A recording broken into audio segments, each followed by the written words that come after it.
And we're back. Let us continue our cruise. We have Lady Raincorn, who is in Melbourne. Gab, how is the weather in Melbourne today, Lady Raincorn? You like my shades? Why, thank you very much. We call them sunnies. Yes, sunnies.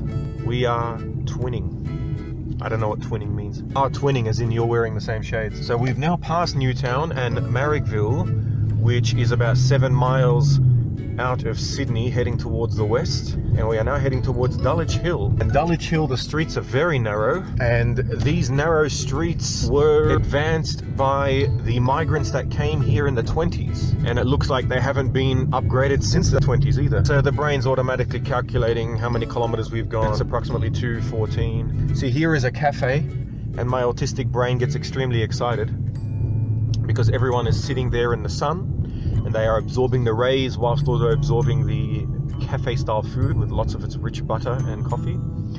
And you see human solidarity, and that makes me extremely happy and excited.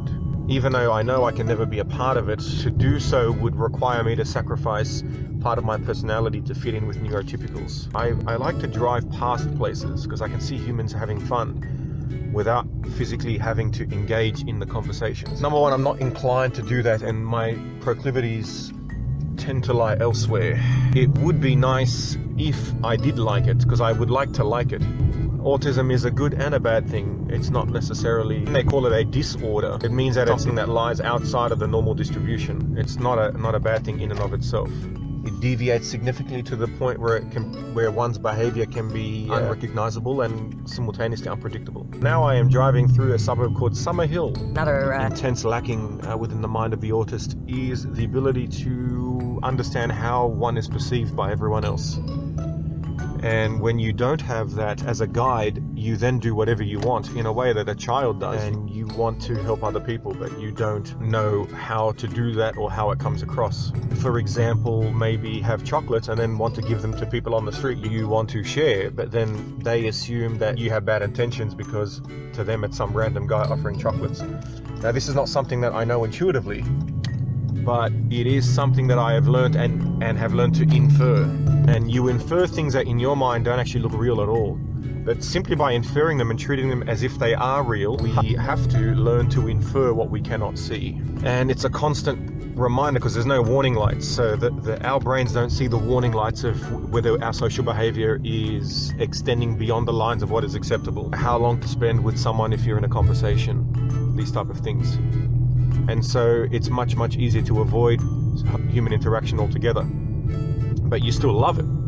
And the mere fact that you love it and yet it's very difficult to obtain, it's sort of like medicine that you know is good for you, but it's painful to ingest. And that makes you despise both humanity and yourself. So it's very easy to become resentful. With myself, I try and use what I've learned to figure out if I'm doing the right thing or not. Coming down to the position of the sunglasses on the face, where to position your head and your gaze when looking at someone. It seems to me that neurotypical humans have some sort of intuition or intrinsically how to behave, whereas with the autist like myself who's high functioning, it's through trial and error. So I've made so many mistakes over the years that you then try and map them onto similar situations.